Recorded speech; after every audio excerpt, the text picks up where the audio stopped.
Hi, my name is Lisa Ross. I'm actually not that comfortable with social media, but I seem to do this every month. It's really important to speak out about what's happening in the Uyghur homeland in the People's Republic of China. Today, I'm creating a testimonial for a young man that disappeared, was detained in July of 2019, this year. His name is Abdur Rahman Mehmet. Abdur Rahman Mehmet is 30 years old, and he's a tour guide in Turpan. And he was detained because the police were questioning him about letters that he shared with his nephew. His nephew lives outside of the country. The letters are letters that his parents wrote to him to let him know, he and his siblings, how they are doing. His parents were in a concentration camp, vocational training center, according to the Chinese government. Concentration camp is defined by a place where an ethnic minority, a group of people, are put forcibly against their will. And that is what's happening in this region. So I'm speaking out to free the people that have been put into camps and in prisons.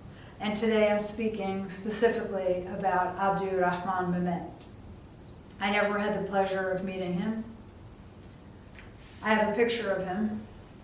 All of these are things that I've printed from the internet, so you too can do some research about him. There was an article written about him in The Guardian that's up here. In the article, there was along with the article written in The Guardian, Jean Bunin, a scholar, researcher, wrote a supplement to the article in The Guardian to give more information. It included a copy of the letter that his brother wrote. The article in The Guardian had a copy of the letter that his mother wrote. It was written in Chinese. The letter that his father wrote, which was written in Uyghur, and it has the red stamp, so the government approved. The letter from his brother, I have ID cards, and then the information that was entered on Shahid.biz, which is a database of disappeared peoples in the region. And Abdur Rahman, I'm asking for his release. Please read the letters. I can read one in this testimonial, though I want to keep it brief, just because I don't know that there are a lot of videos online for the Uyghur Pulse Project, and we're all asking the same thing, which is for the Uyghurs, the Kazakhs, the Kyrgyz to be released from these camps, and especially prison sentences that people have been given unlawfully. And when I say unlawfully, I will read this letter and I'll explain what I mean by that. The mother, Aish Mahan Yassin, Aish Mahan Yassin, who's writes, "Dear children, how are you? How is your health? Mine is good, as it was the last time we met. I'll tell you about this vocational school. The dormitories are in good condition. Hot water runs 24/7. There are bathrooms, heated floors, and air conditioning. We are provided with food, shelter, clothing, and other products of daily use. The learning materials are also free." So, I mean, it's hard to not comment in between things, but the learning materials are all free. They should be, because nobody's going to these places voluntarily, and so how could you really charge them to read the forced materials? Anyway, in March 2018, I left home to come to the vocational school. She was actually taken away before that, so her son didn't know where she was. She was taken away in 2017, and then she arrived at the vocational school in 2018. I think there was like a 6-month or something difference. I did so because I previously had gone abroad on pilgrimage. My wrongful action violated Articles 123 and 124 of the Penal Code of the People's Republic of China. So apparently going on a pilgrimage violates the Penal Code, violates an article.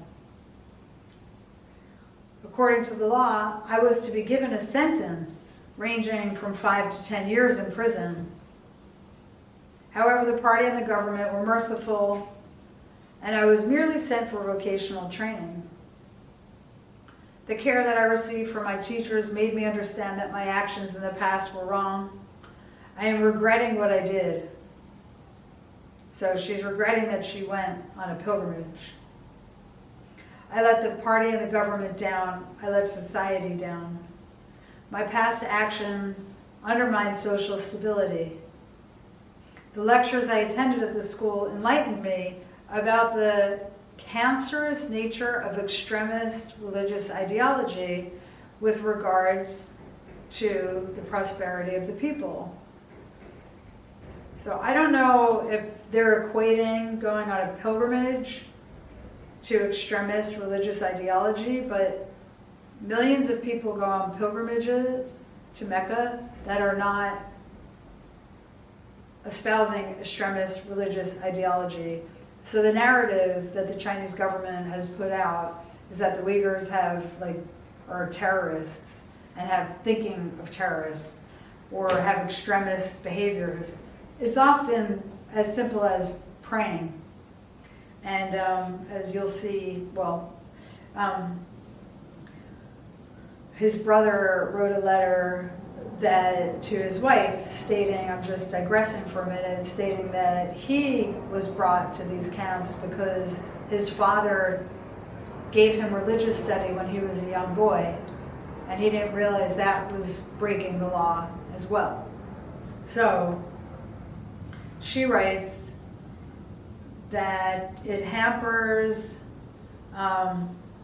cancerous nature of extremist religious ideology hampers the development of society and the happiness of the people. It destroys ethnic harmony. From now on, I shall stand on the front lines, promoting the knowledge of the national language and the law of all my relatives. I'm grateful to the party and the government for giving me the opportunity to change, to no longer practice her religion. I will always follow the party. I will always listen to the party. I will be grateful to the party and will act in a way that is beneficial to ethnic harmony and social stability. I'm extremely proud to be a citizen of the people of China. Children, don't worry about me. We will write to each other soon. Abdur Rahman Mehmet's mother apparently was released and fathered, and there's a photograph of them in the hospital. The father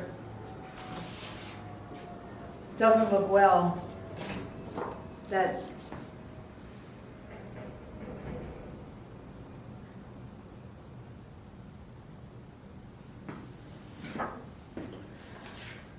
So I'm just going to read the father's letter to give a little more insight to the language in these letters, and I should let you draw your own conclusions. I'm Mehmet Ismail, an average farmer from the number 2 Bulak village of Turpan's Uzumchilik town. Because our family circumstances were not the best, I didn't get to go to school. I've been getting educated at this school since coming here in May 2018. Since my coming here, both my national language level Chinese, and awareness of the law have improved. By coming here, I've learned a lot of new things as well as lots of habits useful for my daily life. In the past, because of my low awareness of the law, I had gone on a pilgrimage to Mecca. So again, they're espousing that it's against the law to go on a pilgrimage to Mecca. After coming to this school, the lectures, movies, and the instruction offered by teachers have allowed me to understand my mistakes. I'm now studying at this school under the care of the party government. I am grateful for the forgiveness the party has shown me. I want to end by using this chance to send my regards to my family. My children, grandchildren, and relatives, how are you? For me, everything's going great. I'm in great health, so don't worry about me. The children should do well in school. I wish you all good health. Take care until we meet. Again, his letter has a red stamp of approval. So why is it so terrible that Abdurrahman Mehmet shared these letters? I'm asking for his release.